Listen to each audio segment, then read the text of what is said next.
আমি প্রফেসর জাহাঙ্গীর আলম, এখানে vice chairman হিসেবে দায়িত্বরত আছি গত 6 মাস হলো।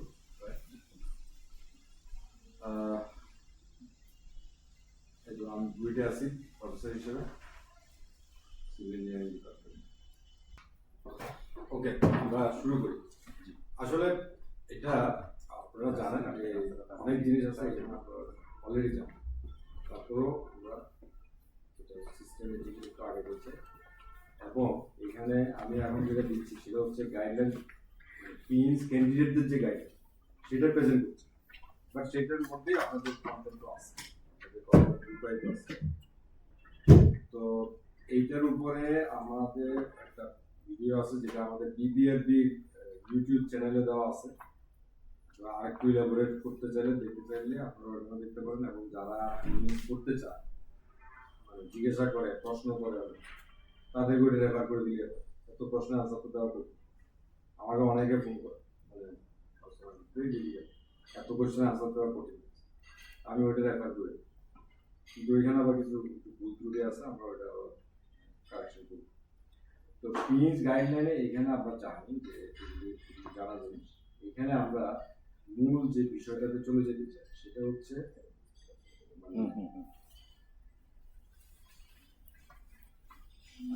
এখানে আমরা ন্যাশনাল পিএইচ এবং ইন্টারন্যাশনাল পিএইচ দুইটা ক্যাটাগরি করলাম।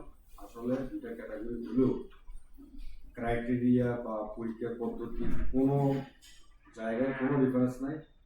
অনলি ডিফারেন্সটা হচ্ছে এই 50 ঘন্টার যে সিপিডি, এটা হচ্ছে ন্যাশনাল পিএইচের জন্য মাত্র 30 আওয়ার্স সিপিডি। এই হলো ডিফারেন্স। ইন্টারন্যাশনালটা হলো 50, যেটা ইন্টারন্যাশনাল গাইডলাইন অনুযায়ী করা। এখানে আমরা একটু ন্যাশনাল পিএইচের জন্য একটু ছাড় দিলাম, যেহেতু আমাদের এখানে দেশের পার্সপেক্টিভে এটা একটু ডিফিকাল্ট, সেই জন্য 30 আওয়ার্স। এটুকু হলো ডিফারেন্স। জি, এই ন্যাশনাল ইন্টারন্যাশনাল এটা কি ক্রাইটেরিয়ার উপরে, নাকি হচ্ছে ইন্টারন্যাশনাল মানে হচ্ছে বাইরের কেউ অ্যাপ্লাই করবে? না, এটা হচ্ছে বাংলাদেশেই আমরা দিচ্ছি ইন্টারন্যাশনাল। ইন্টারন্যাশনাল পিএইচ দেওয়া মানে হলো সে আসলে এলিজিবল টু প্র্যাকটিস ইন্টারন্যাশনাল, মানে অন্যান্য দেশে গিয়েও প্র্যাকটিস করতে পারবে, সেরকম একটা ক্রাইটেরিয়া, যেটা আমরা 50 ঘন্টা সিপিডি ইন্টারন্যাশনাল সিস্টেমে সম্মিলিত করা হচ্ছে। আর ন্যাশনাল পিএইচ যেটা, সেটা বাংলাদেশে প্র্যাকটিস করতে পারবে, এই ওইভাবেই এটা সেট করা। বাট ডিফারেন্স নেই, ডিফারেন্সটা হচ্ছে শুধু সিপিডি। অন্যান্য ক্রাইটেরিয়া, পরীক্ষার পদ্ধতি, কোনো জায়গায় কোনো ডিফারেন্স নেই। এটা কি আমাদের এখন যে ফর্মুলেশন করলাম মার্কিং ম্যাট্রিক্স, সেটাতে যাবে? হ্যাঁ, নতুনটাতে গেলে আমরা এইটা হচ্ছে আমাদের ওইখানে ফর্ম আছে, ফর্ম দেওয়া আছে, এইভাবে আমরা মার্কিংটা করব। এবং এখানে প্রফেসর মেঘাত, যিনি আমাদের মেন্টর হিসেবে কাজ করেন, অ্যাডভাইজার হিসেবে কাজ করেন, এখানে রিকোয়েস্ট করেছেন যে ফ্র্যাকশন মার্কটা না দেওয়ার জন্য। আমরা ফ্র্যাকশন মার্কটা দিব না, যে মানে আমরা এই ইন্টিজারে থাকি, অর্থাৎ যে কোনো একটা জায়গা আমি যখন মার্কিং করতে যাব, আমি তাকে হয় 0 দিব, নাহলে 1, 2, 3, 4 যে কোনো একটা দিব। এটা হচ্ছে মানে গাইডলাইন। এবং সেটার ক্রাইটেরিয়ার জন্য আমার এখানে সেট করা আছে যে সে যেটা লিখলো সেটা দেখে যদি আমার মনে হয় যে সে কিছুই জানে না, এখন এখানে দেখেন মানে এই যে কত করেছে কাশনা 2.7, ওটা আবার ফ্র্যাকশন রাখে না ওটা ফ্র্যাকশন হবে এই কারণে আমরা ইন্ডিভিজুয়াল যে কোনো জায়গায় দিচ্ছি 1, 2, 3, কিন্তু যখন এভারেজ সাম করবে তখন ফ্র্যাকশন আসবে। সাম করে এভারেজ করে তখন কিন্তু ফ্র্যাকশন চলে আসে। আপনারা জানেন যে এখন আসলে আমরা কোর কম্পিটেন্স 5টা, ওটার আন্ডারে আবার 13টা, এই সে অনেক কিছু করে, কিন্তু এই মুহূর্তে ইন্টারন্যাশনাল যে গাইডলাইন সেখানে কিন্তু ক্লিয়ারলি তারা 13টা কম্পিটেন্স, প্রফেশনাল কম্পিটেন্স বা ইঞ্জিনিয়ারিং কম্পিটেন্সে চলে গেছে, যেগুলিকে EC1, EC2, EC3 এই হিসেবে ওরা বলে। আমরা যে 5টা বলি, এই 5টা মানে 13টা, মানে একটার আন্ডারে 2-3টা করে দিয়েছে, আর কিছু না। আচ্ছা, তো এইখানে তাহলে কয়টা আছে? মোট 13টা। এখন এই 5টা কোর কম্পিটেন্সি মানে ইকুয়াল কিন্তু আসলে ওই 13 ইঞ্জিনিয়ারিং কম্পিটেন্সি যেটা সেটাই। ওই 5টার আন্ডারে একটার আন্ডারে 2টা আছে, একটার আন্ডারে 3টা আছে, একটার আন্ডারে 5টা আছে, এগুলো মিলে টোটাল আলটিমেটলি 13টা। এখন আমরা এই 13টা একটু মানে ক্লিয়ারলি বুঝতে চাই 13টা মানে কি। 13টা এই 13টার আন্ডারে তাদের আসলে আমরা 3 লেভেলে এক্সাম নিচ্ছি। 3 লেভেল। নাম্বার 1 হলো তারা একটা কিন্তু ফর্ম ফিল আপ করে, অনলাইনে যে ফর্মটা ফিল আপ করে সেটা তারা কম্পিউটারে করে, বা তার নিজস্ব এক্সপিরিয়েন্স, নিজস্ব প্রজেক্ট, নিজস্ব ম্যানেজমেন্ট সিস্টেম বা নিজের ইয়ের উপরে বেস করে সেই সেটা লেখে। এবং সেখানে সেই যে ফর্মটা আছে সেখানেও কিন্তু এই 13টাকে ফোকাস করে আছে, 13টার আলোকে তাকে লিখতে হবে। গেল একটা। তাহলে সেটা যে ফিল আপ করলো সেখানেও এই 13টা কিন্তু কাভার করছে। ও কোথায় এটা? এটা হচ্ছে একটা কনফিডেন্স রিপোর্ট বানায়। বলতে গেলে সেটা হলো তার সেলফ অ্যাসেসমেন্ট রিপোর্ট, মানে নিজেকে নিজে সে ইভালুয়েট করতেছে যে আমি এটা করলাম, ওটা করলাম, এই করলাম, এটা দিয়ে এটা করছে, এটা সে। নেক্সট হলো এই 13টা আমরা কোথায় দিচ্ছি। নেক্সট হলো আমরা রিটেন এক্সাম দিচ্ছি। সেখানে প্রশ্নগুলি এমনভাবে সেট করা হবে যে ওই 13টাই এখানে ইনক্লুড। প্রশ্ন 5টা হোক আর 10টা হোক, যাই হোক না কেন, ওর ভিতরে 13টার রিফ্লেকশন থাকতে হবে। এইভাবে প্রশ্নটা করতেই হবে। এরপরে যে ভাইবা প্রেজেন্টেশন হবে, সেই প্রেজেন্টেশন 15-20 মিনিট সে দিল, সেখানেও কিন্তু ওই 13টা সে কভার করার চেষ্টা করবে। এবং ফাইনালি যখন ভাইবা নেবেন আপনারা যে ভাইবাটা নেবেন, সেই ভাইবাতে আপনারা টার্গেট থাকবে এই 13টা বিষয় সে আসলেই কভার করে কিনা। মানে 13টা বিষয় সে হয়তো কোনো একটা পয়েন্টে সে অনেক ভালো, 13টার মধ্যে কোনো একটা পয়েন্টে সে একটু দুর্বল, কিন্তু যেটা যে দুর্বল সেটা তো তার মিনিমাম লেভেল আছে। একেবারে জিরো, যদি 13টার মধ্যে যে কোনো একটা যদি জিরো হয়, কিছুই পারে না, মানে এটা একেবারে জিরো পাচ্ছে, তাহলে কিন্তু সে রেঞ্জ পাবে না। ক্রিটিক্যাল 13টা জিনিস আমাকে এনশিওর করে দিতে হবে। এনশিওরের ক্ষেত্রে কোনোটাতে সে সবল, কোনোটাতে দুর্বল, কোনোটা এরকম থাকতে পারে, কিন্তু আমার ওইখানে আমরা যে মার্কিং দিলাম 4 পর্যন্ত, সেখানে 0 দিয়েছি কততে?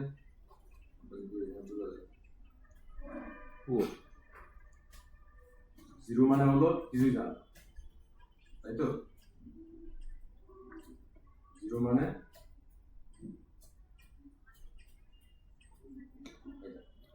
কিছুই জানা, 1 মানে পুয়ার, 2 মানে কিছু জানা বাট স্টিল অত স্যাটিসফ্যাক্টরি নাকি। 3 নাম্বার মানে গুড, 4 নাম্বার এক্সেল। 2 পাইলেও আমরা তাকে মানে ডিসকোয়ালিফাই করতেছি। এভারেজে 2.75 পেতে হবে, তার কোনো একটা পার্টিকুলার ওয়ার্ড একটাতে যদি আমি 2ও দিতে পারি তাহলে সে পেয়ে যাচ্ছে।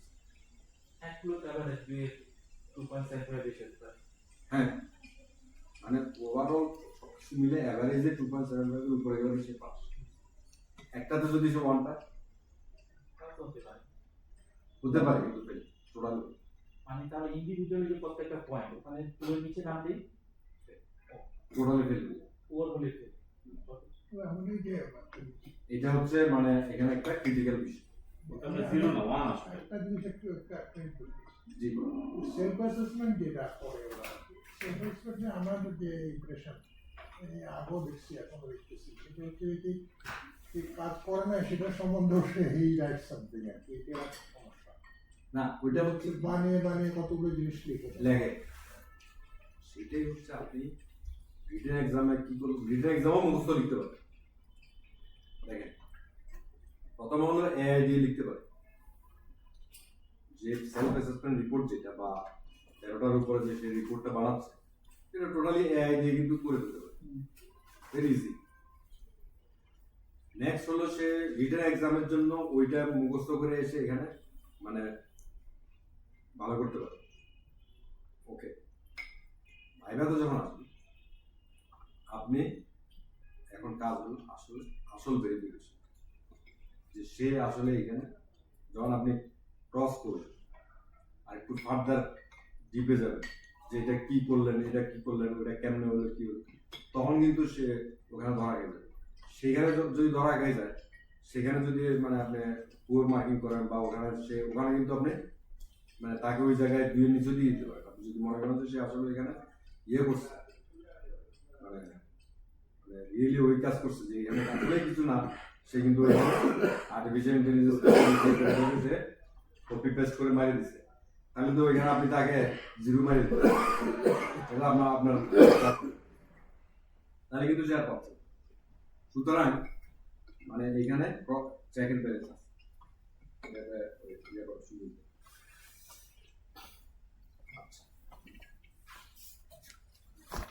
যেমন এই যে মানে কনফিডেন্স রিপোর্ট যেটা, সেটার মধ্যে 13টা পয়েন্ট আছে, সেটা এখন আমরা যদি একটু মানে ইয়েতে আলাপ করি, ভেরি ব্রিফলি 13টা পয়েন্টে যদি আমরা একটু আলাপ করি, যে EC1 comprehend and apply advanced knowledge of the widely applied principles underpinning good practice। এখানে অনেকগুলি কিওয়ার্ড আছে তো, অ্যাডভান্স নলেজ মানে হলো যে সে যেটার উপর প্র্যাকটিস করে, স্ট্রাকচারে করে বা সেটার উপরে সে নলেজটা তার আছে, এটা হচ্ছে advance of the widely applied principles.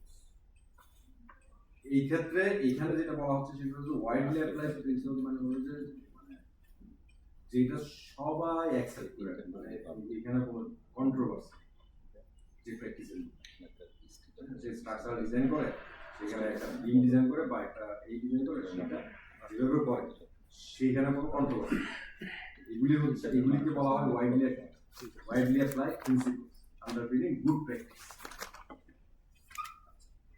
মানে বেসিসটা হবে গুড প্র্যাকটিস হিসেবে। তাহলে এরপর আমি যেটা লিখছি এটা ঠিক নেই, এটা আমি কারেকশন করব।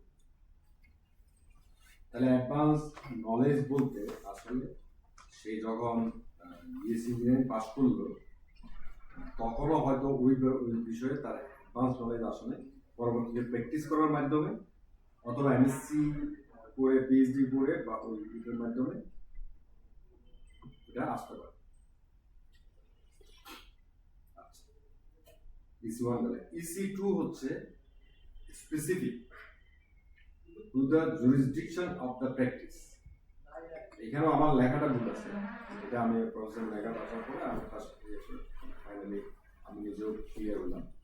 সেটা হচ্ছে মানে জুরিসডিকশন অফ প্র্যাকটিস বলতে আমি প্র্যাকটিস করি বাংলাদেশ, তাহলে বাংলাদেশের রেসপেক্টে এইখানে স্পেশাল সেটা থাকে না। সে স্ট্রাকচার জিওটেকনিক আমি বেশি এক্সাম্পল দিচ্ছি কারণ আমি সেটা প্র্যাকটিস করি বলে দিচ্ছি, অন্যগুলির ক্ষেত্রে একই জিনিস হবে। সে আমি জিওটেকনিক্যাল ইঞ্জিনিয়ারিং বা স্ট্রাকচার ইঞ্জিনিয়ারিং প্র্যাকটিস করি, আমি স্ট্রাকচার ইঞ্জিনিয়ারিং প্র্যাকটিস করতে বা বিএনবিসি আমাকে মানতে হবে। তারপরে জিওটেকনিক্যাল প্র্যাকটিস করি বাংলাদেশের জিওলজি স্ট্র্যাটাগুলি সম্পর্কে আমার আইডিয়া থাকতে হবে। মানে এইখানটা যে লিগাল ফ্রেমওয়ার্ক রাজুকে প্র্যাকটিস করে রাজুকের নিয়ন্ত্রণ আমাকে জানতে হবে, এরকম মানে specific to the jurisdiction of the practice. Jurisdiction মানে হলো যে দেশে আমি প্র্যাকটিস করি, যে এলাকায় প্র্যাকটিস করি। আমেরিকাতে যদি হয় যে যেই অঙ্গরাজ্যে প্র্যাকটিস করে সেটা অ্যাজ এ হোল ইউএসএ যে মানে define to analyze complex problem. এখন এখানে এই EC3 যেটা বলা হচ্ছে define investigate analyze complex problem using data information technologies where applicable. Complex problem বলতেই এখানে যেটা বোঝানো হয়, আমরা যদি এটাকে এক কথায় যদি এক শব্দ যদি বলি বলতে পারে একটা প্রজেক্ট মানে একটা কমপ্লেক্স, যেটার মধ্যে শুধু একটা জিনিস থাকবে না, সেটা প্রজেক্টের মধ্যে অনেক জিনিস জড়িত থাকে, এটাকেই বলা যেতে পারে কমপ্লেক্স প্রবলেম। এবং সেটা ডিফাইন করা, ইনভেস্টিগেট করা, অ্যানালাইসিস করা, এই জিনিসগুলো তাকে জানতে হবে। এইখানে ডিসিশন মেকিং বা ফাইনাল ইয়েটা আউটপুটটা এখানে আসেন, কিন্তু EC4 এ গিয়ে solution to A complex problem মানে ফাইনাল রেজাল্ট ডিজাইনটা একদম ইয়েটা হচ্ছে EC4 এ গিয়ে চলে আসছে। মানে EC3 এবং EC4 কম্বাইন করলে এটা দাঁড়ায় যে আমি প্রজেক্টের শুরু থেকে শেষ পর্যন্ত আউটপুট পর্যন্ত পুরো যে কাজটা এটা পুরোটা EC3 এবং EC4 এর মধ্যে পড়ে। এবং এর মধ্যে EC4 এর মধ্যে আমরা যখন ফাইনাল সলিউশনে যাচ্ছি তখন economy, safety, society, environment, need of ক্লায়েন্টের নিড এগুলি সব কিছু কনসিডার করে করতে হবে। EC5 হলো আউটকাম অ্যান্ড ইম্প্যাক্ট। এখানে আউটকাম এবং ইম্প্যাক্টের যে স্পেসিফিক ডিফারেন্সটা আমি যদি বলি, আউটকামটা হচ্ছে মানে আমরা একটা ব্রিজ করলাম, এটা আউটপুট, এটা আউটকাম না। এটা হলো আমি ওখানে মানে ডিজাইন করলাম, টাকা দিলাম, অমুক করলাম, ফাইনালি ব্রিজটা কমপ্লিট হলো। তাহলে আমার এখানে মানে এটা কি যে কনস্ট্রাকশন যে করলো তার ডেলিভারেবল বা আউটপুটটা হলো ব্রিজ, ইনপুটটা হচ্ছে মানে ওর পিছনে যা যা লাগছে সবগুলো ইনপুট, ঠিক আছে? কিন্তু এটা আউটকাম না। আউটকামটা কি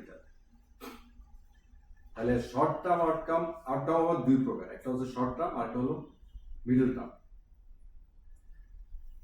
শর্ট টার্ম আউটকাম হচ্ছে সলভ, মানে যেমন এইখানে যদি শর্ট টার্ম আউটকাম বলি, সলভ দ্য কমিউনিকেশন প্রবলেম। ব্রিজটা হলো দুই পাশের লোকজনের যাতায়াত প্রবলেমটা সলভ হলো, এটা হচ্ছে short term outcome. Middle term হচ্ছে যে এইটার কারণে ওইখানে ইরোশন হচ্ছে, এটার কারণে ওখানে কিছু ডেভেলপমেন্ট অ্যাক্টিভিটি হচ্ছে, এটার কারণে কিছু হোমলেস হচ্ছে, এটা মিডল টার্ম। আবার ইম্প্যাক্ট যদি বলি, ইম্প্যাক্টটা হচ্ছে একেবারে লং টার্ম। লং টার্মে কি হচ্ছে মানে এইটার কারণে 50 বছরে বা 100 বছরে মিলে কি কি চেঞ্জেস হবে, সেটার কারণে এনভায়রনমেন্টে বা ওই এলাকায় পুরো চেঞ্জ হবে, সেই জিনিসটা অ্যাসেস করাটাকে বলা হয় ইম্প্যাক্ট। এই জন্য এনভায়রনমেন্টাল ইম্প্যাক্ট অ্যাসেসমেন্টটা বলা হয় ইম্প্যাক্ট অ্যাসেসমেন্ট। এখন এগুলি বলার উদ্দেশ্য হচ্ছে যে যে প্রজেক্টে করুক না কেন, সেই প্রজেক্টের মধ্যে সে আউটকাম এবং ইম্প্যাক্ট এই জিনিসগুলি মাথায় রেখে কাজ করছে কিনা, করার অভিজ্ঞতা আছে এবং সে এটা কনসিডার করে কিনা, এই জিনিসগুলি দেখতে হবে। এবং কমপ্লেক্স অ্যাক্টিভিটি আমি এক্সাম্পল দিলাম যে মানে সিভিল ইঞ্জিনিয়ারিং প্রজেক্ট হলে বিআরটি যে একটা প্রজেক্ট ছিল, এটা কিন্তু একটা প্রজেক্ট, এটাকে আপনি একটা বলতে পারেন কমপ্লেক্স প্রজেক্ট। মনে করেন একটা বিল্ডিং ডিজাইন, এটাও কিন্তু একটা কমপ্লেক্স প্রজেক্ট, কারণ এর মধ্যে আর্কিটেকচার ডিজাইন আছে, ইনিশিয়াল ডিসিশন মেকিং আছে, অনেক কিছু আছে। এটা তো নাই, মানে টোটালটা যদি চিন্তা করি। একটা প্রশ্ন স্যার, হ্যাঁ, একটা ক্যান্ডিডেট সে হচ্ছে ডিজাইনার হিসেবে আসছে, একটা একজন ক্যান্ডিডেট ক্যান্ডিডেট সে হচ্ছে ডিজাইনার হিসেবে ইন্টারভিউ দিতে আসছে। সেক্ষেত্রে আর কি স্যার এই সবগুলো সুতরাং সে পিওর স্ট্রাকচার ডিজাইন নিয়ে আসছে, তখন সে কি সবগুলো কাজ করা কি দরকার আছে? এটা হচ্ছে জিনিস যখন আমি দিচ্ছি, সে স্ট্রাকচারে স্পেশালাইজ, বা পিনিস মানে হলো স্পেশালাইজ হওয়ার পরেও তাকে সব কিছু মাথায় রাখতে হবে, জানতে হবে। এর মানে এই না যে সে এনভায়রনমেন্টাল ইম্প্যাক্ট অ্যাসেসমেন্টের এক্সপার্ট হতে হবে। সে যদি এই জিনিসটা তার মাথায় থাকে, সেটা সে আরেকজনকে দিয়ে করায় না, তাকে করতে হবে, তার জানা থাকতে হবে যে এটা জিনিস করতে হবে। এবং সে যদি ওটা না পারে, তাকে পিএম হিসেবে আমরা ফেল দিব, কিন্তু রেজিস্টার্ড ইঞ্জিনিয়ার হিসেবে সে ক্যাটাগরি 4 পায় যদি সে ওটা চয়েস করে,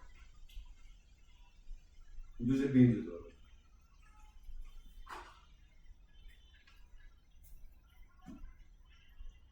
মানে পিএম হতে হলে তাকে সবকিছু আইডিয়া থাকতে হবে, একটার উপরে সে স্পেশালাইজ করবে। স্বাভাবিকভাবে সবকিছু জানতে পারে, একটার উপরে সে গেল। এরপরে সাস্টেনেবল আউটকাম, যেটা মানে recognize the foreseeable economic, social, environment. তিনটা শব্দ তো এখন মানে ভেরি ইম্পর্টেন্ট। মোটামুটি ইন্টারন্যাশনাল যে কোনো ইয়াতে গেলে, যে কোনো প্রজেক্টে গেলেই মানে এই তিনটা ছাড়া হবে না। বুঝা যায়? মানে ওই প্রজেক্টের ইকোনমিক দিকটা, সোশ্যাল দিকটা, এনভায়রনমেন্টাল দিকটা এই মানে এটার ভিতরে ইফেক্টগুলি আনতে হবে। এবং এটা আনতে গেলে দেখা যাচ্ছে যে মানে ইআইএ হবে, টিআইএ হবে, মানে এগুলি সবই হবে। এবং এখানে এই যে এসডিজি যে গোলগুলি আছে 17টা, এইগুলি সম্পর্কে তাকে ধারণা থাকতে হবে এবং ট্রাই টু কোরিলেট এবং ইউজ দেম ইন ইউর প্রজেক্টে মানে ফর্মালি ইনফর্মালি যে ফর্মে হোক না কেন সেটা কিছুটা ইম্প্যাক্ট তাকে ওখানে আনতে হবে। এগুলি আমরা এটা নতুন দেখতেছি আর কি। জি সাস্টেইনেবল Sustainable এসডিজি যে 17টা যে হ্যাঁ ইন্টারলিঙ্ক যে এটা আগে ছিল বলেন নাই, না, আগে বলবো। এবার নতুন দেখলাম। আগে ছিল একটা নিচে নোট আকারে ছিল আর কি, এসডিজিটা লিঙ্ক করতে হবে। এমনি ইভেন প্রজেক্ট প্রপোজালেও কিন্তু এসডিজির সাথে লিঙ্ক করে এখন করতে হচ্ছে। করতে হতো আর কি। এখানেও ছিল বা নোট আকারে ছিল আর কি আগে থেকে। ওকে, এখন PC6 যে হলো requires recognizing how complex it could impact the economy, society, environment. একটু আগে যেটা বললাম ইকোনমি, সোসাইটি, এনভায়রনমেন্ট তিনটা শব্দ মুখস্থ হয়ে গেল যে এইটা মোস্ট ইম্পর্টেন্ট। এখন এখানে ওই কমপ্লেক্স প্রবলেম মানে প্রজেক্ট আসলে এটা করতে হইলে আমাকে এগুলি তিনটা জিনিসই ব্যালেন্স করে করতে হবে।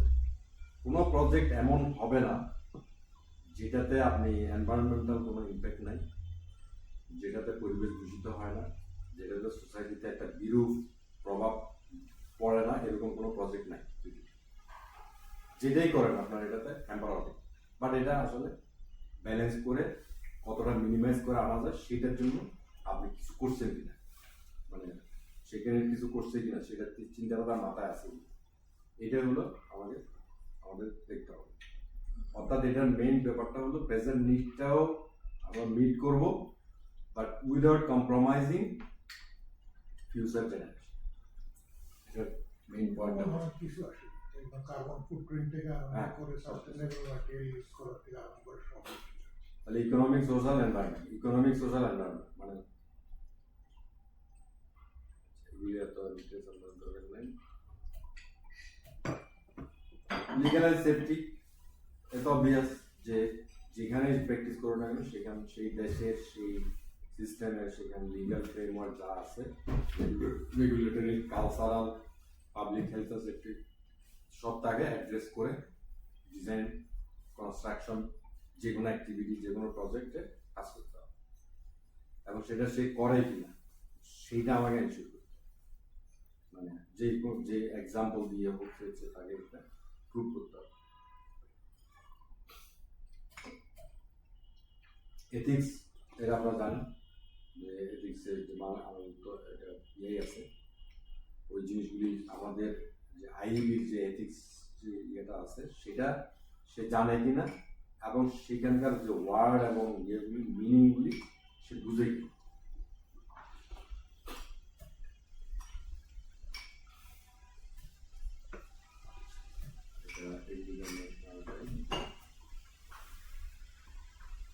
যেমন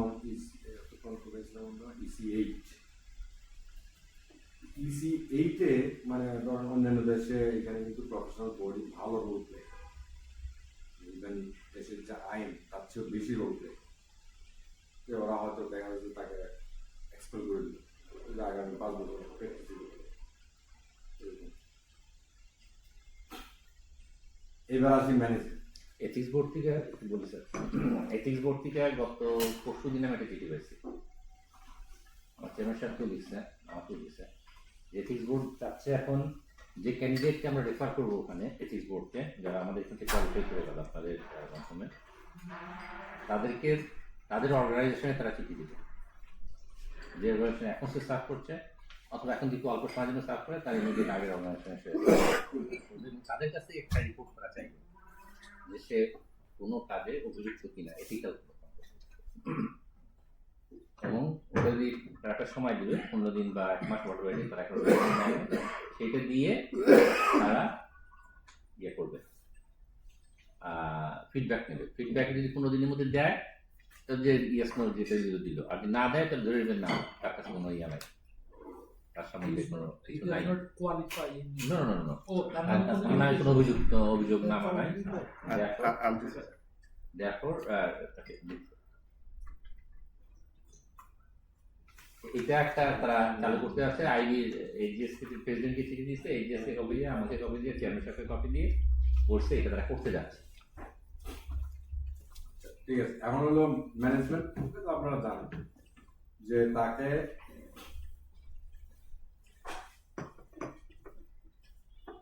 ম্যানেজারিয়াল ক্যাপাসিটি থাকতে হবে, মানে এবং বিভিন্ন প্রজেক্ট বা তার ফার্ম বা তার টিমকে লিড দেওয়া, ম্যানেজ করা, এইটার ক্যাপাসিটি তার থাকতে হবে।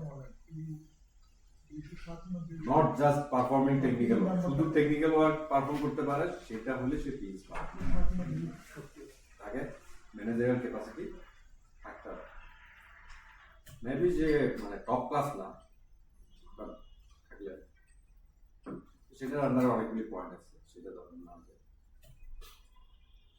কমিউনিকেশন স্কিল প্রেজেন্ট করতে পারা, সেটা তো বাইরের মধ্যে একটা চলে আসতেছে।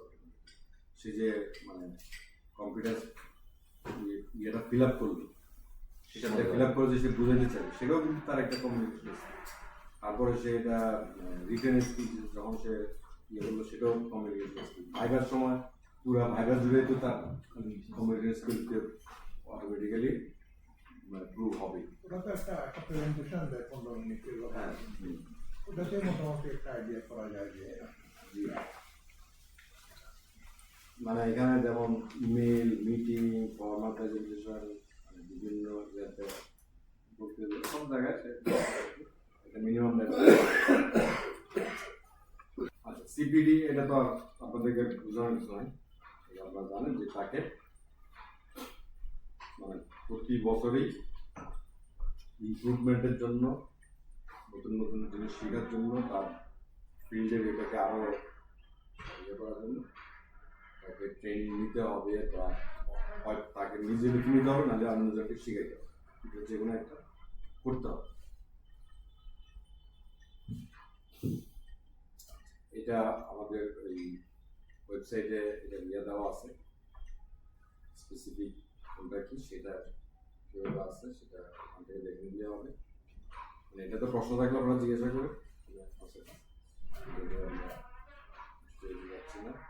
আচ্ছা, EC12টা হচ্ছে অল্টারনেটিভস এন্ড জাজমেন্ট, মানে সেই কমপ্লেক্স অ্যাক্টিভিটি বা প্রজেক্ট করার সময় বিভিন্ন অল্টারনেটিভ চিন্তা করলো কিনা, চিন্তা করে সেখান থেকে একটা জাজমেন্ট অ্যাপ্লাই করে একটা ফাইনাল সিদ্ধান্তে আসে। এই প্রসেসটা করে এইটা এই যদি থাকে তাহলে এটা ফুলফিল।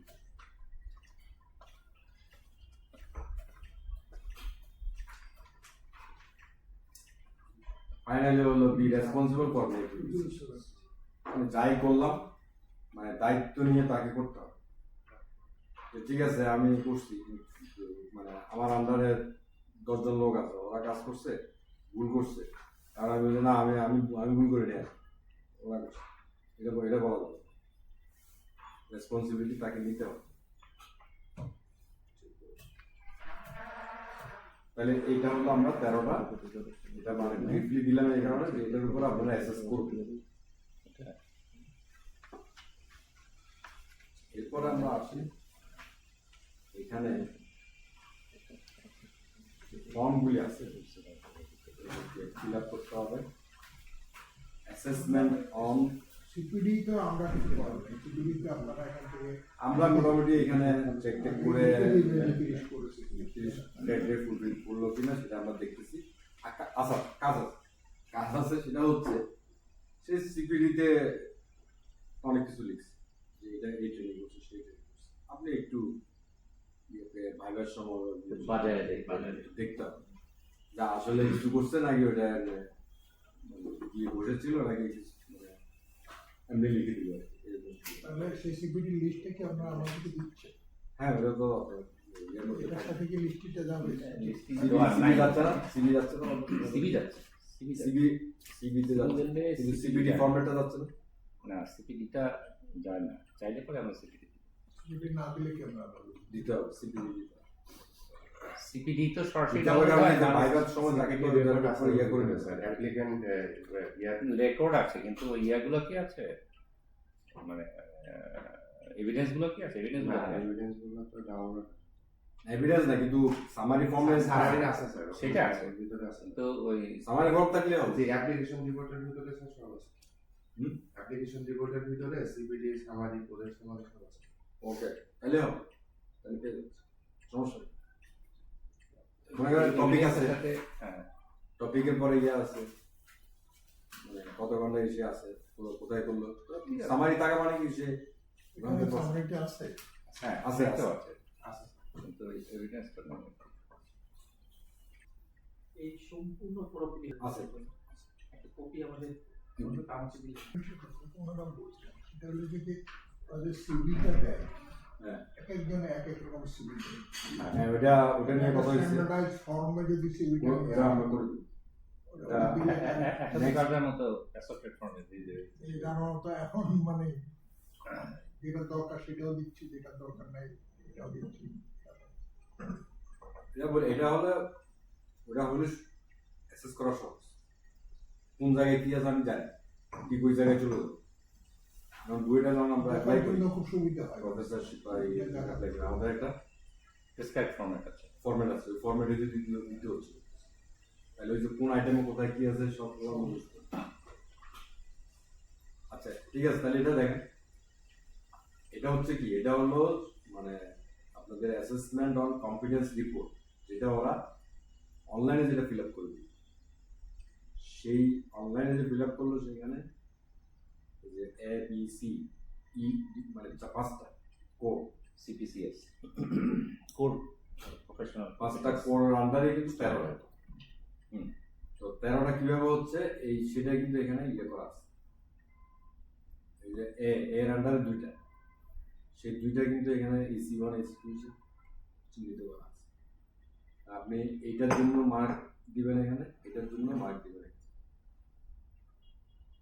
আর ওই ফর্মের মধ্যে এভাবে কিন্তু এর আন্ডারে 1 2 হিসেবে সেই এভাবেই করা আছে। সুতরাং এখানে এই মার্কটা এখানে দেওয়া যাচ্ছে, এবং এখানে মানে যোগ করে যদি ভাগ দিয়ে এভারেজটা চলে আসে। এইভাবে EC 13 4 3 4 5 6 8 মানে সবগুলি এখানে আছে। তার মানে ওইখানে ধরেন এর মধ্যে দুটো ছিল, দুটোর মধ্যে অ্যাভারেজটা এখানে আসলো, আবার এখানে পাঁচটা মিলে আবার একটা ফাইনালি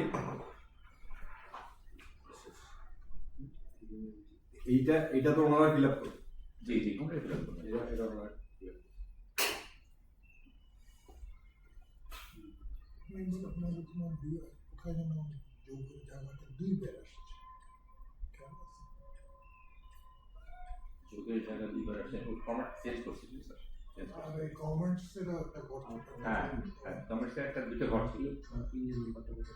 ওগুলো একটু ইরেগুলার মনে হয় যে ওনার কমেন্টটা আমরা পরে দিই। আপনার কমার্সটাই দিবেন স্যার, ওখানে দিবেন স্যার। এই যে এটা আর আসবে স্যার। এখানে ধরেন আমাদের যে রিটেন এক্সাম হবে সেখানে প্রশ্ন কয়টা থাকবে আমরা জানি না, মনে করেন 10টা থাকতে পারে, 5টা থাকতে পারে, 7টা থাকতে পারে, যে কয়টা থাকবে না কেন প্রত্যেকটার এগেনস্টে আপনি গ্রেডটা বসে এইবারে যে উন্নতি পেয়েছেন ওটাতে 5টা আছে।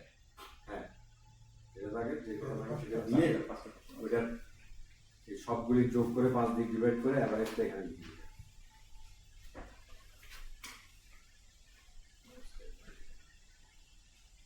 ফর্মটা মানে আরেকটু আপনি চেঞ্জ করছিলেন, সেটা কি দিয়েছেন? হ্যাঁ সেটাই তো আছে। আমার কমপ্লিটলি নিয়ে আসতো ফটো উঠে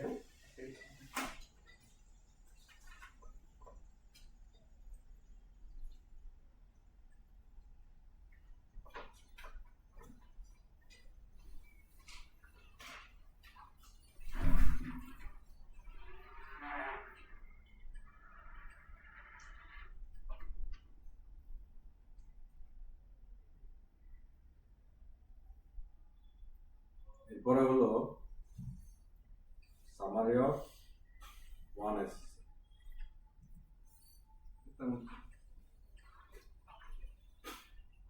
এখানে ওই যে যেটা কম্পিটেন্স রিপোর্ট করলো সেইটার অ্যাভারেজ গ্রেডটা, তারপর রিটেন এক্সামের এই কমেন্টটার কথা বলছিলেন স্যার? আমি তো দেখছি ভাই না, আমার খুবই সমস্যা। যেটা মানে হ্যাঁ, কমেন্টে একটা ঘর আছে। কমেন্টের একটা কলাম কমেন্ট এটা ধরেন ইউজুয়ালি লাগে না, হ্যাঁ, থাকলো আর কি, মানে যদি যদি লাগে। যদি কিছু রাখতে হয় মানে কমেন্টের ঘরটা বলে সুপার প্লাস মনে হয় তাহলে মানে কমেন্টটা মাথায় গেল এবং দুইটা একদম ফাইনালি মানে হ্যাঁ, পরে নেক্সট পেজে কমেন্টসটা অ্যাকচুয়াল কমেন্টসটা আছে। আর এক জায়গায় দেখছিলাম দুইবার সাবমিশনের ঘর দুইবার আসে। হয়তো আগে ছিল, এখন থাকার কথা না। Correction. এই উপরে যে কমেন্টসের কথা যেটা sir to proof and time sir, হ্যাঁ এই কমেন্টসটা ডিটেইল এবং স্পেসিফিক, সরি ডিটেইল বললাম মানে যে পয়েন্ট আপনি লিখতে চাচ্ছেন ওটা একটা স্পেসিফিক কমেন্টস চাচ্ছেন, মানে পার্সন মেগার বলছেন। একটা জিনিস সেটা হচ্ছে যে কি মানে ফাইনালি যে কমেন্টসটা দিব আমরা সেটা কি তার উইক পয়েন্ট সম্বন্ধে খালি বলবো না তার যে ভালো পয়েন্ট আছে সেগুলো সম্বন্ধে কিছু বলবো? ভালো পয়েন্ট বলতে পারেন, কিন্তু আসলে যদি সে ডিসকোয়ালিফাই করে তাহলে তার উইক পয়েন্টসটাই তার জন্য ইম্পর্টেন্ট, সেটাকেই তাকে জানানোর জন্য নির্দেশনা আছে, কনস্টিটিউশনেও আছে, আইটিএ থেকেও বলা হয়। হ্যাঁ, তুমি তাকে জানাবা যে কি কারণে সে ডিসকোয়ালিফাই করছে, কি কারণে সে কোয়ালিফাই করতে পারে না। ধরেন সে পাস করলো, পাস করলে আপনি দুটো জিনিসে তাকে জানাতে পারেন। একটা হচ্ছে যে তার উইকনেস কোথায় কোথায় আছে, সে কোয়ালিফাই করে, কোয়ালিফাই করলেও কিন্তু উইকনেস থাকতে পারে থাকতে পারে, সেটা আপনি লিখে দিলেন। আর তার মানে ভালো দিক কোনটা কোনটা আছে সেটাও লিখে দিলেন, তাহলে সে জানলো, মানে তার একটা তার সম্পর্কে একটা কি হবে, মানে আমরা স্যার ফেল করা আলাদাকেই জানানোর নির্দেশনা আছে, না না পাস করা আলাদাকে আমরা জানাই না। রেকর্ডের জন্য, হ্যাঁ, রেকর্ডের জন্য। আমাদের রেকর্ডের জন্য। হ্যাঁ, সে পাস করলো কিন্তু তার উইক পয়েন্ট কি, তার স্ট্রেংথ কি, উইকনেস হ্যাঁ। সেটা আমাদের জানা থাকবে, আমাদের ফাইলে থাকবে। এটা কিন্তু তার একটা, তার জন্য এবং আমাদের জন্য একটা কিন্তু রেকর্ড, হ্যাঁ, এটা তো বটে। Very important. এটা গেল। আর যে ফেল করলো তারও কিন্তু ভালো দিক থাকতে পারে, তুমি এটা লিখতে পারেন, এটা কোনো দোষ হয়ে গেছে, কিন্তু সে যেটা মূল পয়েন্ট, যেখানে যে জায়গায় সে একদম খুবই খারাপ অবস্থা, যেটার কারণে সে ফেল করে যাচ্ছে, হ্যাঁ। বা যে দুইটার কারণে ফেল করে যাচ্ছে, সেটা একটু ইলাবোরেট করে লিখে দিলে শেষ করলে তাহলে ভালো হবে। Okay. তাহলে এটা গেল। এরপরের যেটা সেটা আপনাদেরকে দেখাচ্ছি, বাট এটা মনে হয় আপনারা ফিল আপ করবেন না। এটা কি ওনারা ফিল আপ করবেন না? না, এটা আমাদের অফিসে এটা আপনারা করবেন না, কিন্তু আপনাদেরকে দেখানোর দরকার, তাই না? দেখানোর দরকার, দেখানোর দরকার। এই যে এটা তো একটু এটা দেখতে একটু বড়। ক্লামজি মনে হচ্ছে, হ্যাঁ, একটু বড় করে দেন। এইটা দেখলে ভালো ভালো। এটা আমরা করবো না, সেটা ঢাকায় আমাদের না না না, একটু দেখাতে মাথা মানে গরম করার দরকার। না না, মাথায় মেকানিক্সটা জানা থাকতো। ঠান্ডা, ঠান্ডায় থাকবে, সমস্যা নেই, এটা ইজি। চার্ট করে আর কি। আচ্ছা, এখানে হলো আমরা যেটা করতেছি, দুইজন অ্যাসেসর অ্যাসেস করতেছি, দুজন অ্যাসেসর অ্যাসেস করার পরে আমরা কিন্তু ওই দুইজনের অ্যাডভাইস করব, আবার ডিফারেন্সও বের করবো, ডিফারেন্সও বের করবো, অ্যাভারেজও বের করবো। এখন প্রথমে আমরা দেখবো যে ডিফারেন্স আছে, দুজনের মধ্যে অ্যাসেসমেন্ট হলো, একজনের কাছে পাইলো 2, আরেকজনের কাছে পাইলো 4, বাট কথা বলতেছে, বুঝার সুবিধা। তাহলে এই ডিফারেন্সটা যদি মানে লেস দেন 1 হয়, আমরা এটাকে ইগনোর করব। যদি গ্রেটার দেন 1 হয়, তাহলে আমরা কিন্তু এটাকে ইগনোর করবো না, আমরা এটা ইয়েতে চলে যাবো, মডারেশন কমিটিতে যাবে, সেখান থেকে আবার থার্ড অ্যাসেসরের কাছে সব যাবে, আবার অ্যাসেসমেন্ট, থার্ড অ্যাসেসর করে থার্ড অ্যাসেসমেন্ট করার পরে 3টা হলো, এই 3টার মধ্যে যেই 2টা কাছাকাছি ক্লোজেস্ট ডিফারেন্স কম, সেই 2টা নেওয়া হবে, বাকি আরেকটা ডিসকার্ড করা। তারপর ওই দুটো নিয়ে ওই দুটো অ্যাভারেজ করে আমরা আবার প্রসেসিং করতে আসি। এটা কালকে আমার একটু কনফিউজ ছিলাম আমি দুইটা কাছাকাছি হতে পারে, তবে তিনটেই কাছাকাছি ভার্চুয়ালি। একটা দিচ্ছে ধরেন 2.95, একটা দিচ্ছে 3.05, একটা দিচ্ছে 3.10। আপনি সব ডিফারেন্স খুব বেশি কিছু না, আপনি তাহলে কিন্তু 2.95 কে বাদ দিয়ে দিচ্ছেন, 3.5 আর 3.10 দিচ্ছেন। আমি বলছি যে কি, ক্লোজেস্ট দুইটা। প্রথম অ্যাক্সেসটা দুজনের ভিতরে ডিফারেন্স একের বেশি হবে। হ্যাঁ, তাহলে তো এই ঘটনাটা তখনই ওটা হয়ে যাবে। হ্যাঁ। ধরো একটা তো একের কম্পিটিশন হবে। সমান হলেও নাকি স্যার? না, সমান হলে তার সমান হলে তার কিছু করতে হবে না। ডিফারেন্স যদি একটা সমানও হয় নাকি? হ্যাঁ, নাকি বেশি sir? Difference is less than or equal to 1। মানে আপনার ক্যারিয়ার ফারাক না এক পর্যন্ত হইলেও আমরা অ্যাকসেপ্ট সেকেন্ড ডিসক্রিপ একের বেশি হলে একের বেশি হইলেই অ্যাসেসমেন্ট এন্ড মডারেশন কমিটি কাছে চলে যাবে, একজন থার্ড অ্যাসেসর তারা। এরপরে হলো যে এখানে তাহলে এক ডিফারেন্স একের কম আছে, এখন হলো ওদের অ্যাভারেজটা equal to or greater than 2.75 হলে ক্লিয়ারলি পাস, এখানে আর কোনো কনফিউশন নেই। আবার যদি মানে ওইটা না হয়, না হইলে ক্লিয়ারলি ফেল দিচ্ছিলেন, ক্লিয়ারলি ফেল দিচ্ছি না দিয়ে আমরা করতেছি কি 2.65 এর যদি কম হয়, তাহলে ক্লিয়ারলি ফেল। চেক করছেন তো আর যদি 2.65 এর বেশি হয়, তার মানে কি 2.65 এবং 2.75 এর মধ্যে থাকে, মানে একটা মানে কোনো মতে ফেল করবে, সেইটাকে আমরা আবার অ্যাসেসমেন্ট মডেলিং কমিটিতে যাচ্ছে, গিয়ে তারা একটু দেখবে যে আসলে যেহেতু সে মার্জিনালি ফেল করলো, কোনো ধরনের ঝামেলা পুরো দেখবে, আর জাস্ট এটা বর্ডার লাইন কেসেস পড়ালেন এটা দেখবে, দেখে যদি দেখে যে না মানে ঠিক মতোই অ্যাসেসমেন্ট হয়েছে, তা ওইখান থেকে সিদ্ধান্ত নেবে। আর যদি মনে করে যে না এখানে আসলে স্টার্ট অ্যাসেসমেন্ট নিয়োগ করার সুযোগ আছে, তখন তার অ্যাসেসমেন্ট এটা মানে অ্যাসেসমেন্ট মডারেশন কমিটি সিদ্ধান্ত। তাহলে এই কেসগুলো হচ্ছে ভেরি রেয়ার। তারপরে এটা রাখতে হয় এই কারণে যে যে মানে এটা ওদেরই গাইডলাইন, যে আপনারা এইরকম কেসে কি করেন সেটারও এখানে থাকতে হবে। এরপরে আর কিছু নাই, এরপরে বাকিগুলি ফর্মগুলি ফিল আপ করে মার্কগুলি দিয়ে এটা কমেন্ট, এখানে যে কমেন্ট দেওয়া হবে সেটা মূলত আপনাদের ওই কমেন্ট থেকে এখানে নিয়ে আসা। তুলে দেওয়া হবে, এটা ফিল আপ করবে অফিস। তার মানে ওনাদের আসলে ফিল আপ করতে হচ্ছে কয়টা ফর্ম? 0, 1, 2, 3 না, তিনটা কম। 0 একটা আছে তো, যে নো নো কি বলে, 0টা হচ্ছে statement of no conflict of interest, ওইটা তো করিয়ে দিচ্ছে, ওটা তাহলে অ্যাসেসমেন্টে দিচ্ছে না, ওটা ওরা করা সারা অলরেডি। অলরেডি শেষ আছে, ঠিক আছে। তারপরে হলো তার মানে 1, 2, 3 উনি না দেখেই সাইন করছে সবাই, আমি দেখছি। কোন ক্যান্ডিডেটের হয়ে দেখতেছেন সেটা কিন্তু আপনার একটু খেয়াল করবেন। একটা বড় নেই যে ওইটা আমি বলছি, এটা ইন্টিজারের নাম্বারটা দিতে হবে, ফ্র্যাকশনের নাম্বার দেওয়া যাবে না। মানে প্রাইমারি যে গ্রেডটা দিচ্ছে, কারণ একটা কোশ্চেনের উপর মার্ক করবে, সেটাতে 1, 2, 3, 4 দিতে হবে, মানে ওই ব্যান্ডউইথের মধ্যে থাকবে না, হ্যাঁ ওটা মনে যায়। ওই ব্যান্ডউইথে পোর বলতেছি বা পরবর্তীতে অ্যাভারেজ ট্যাভারেজ হয়ে অনেক কিছু হয়ে যাচ্ছে। কনফ্লিক্ট অফ ইন্টারেস্ট হলে কি তখন কি করবে?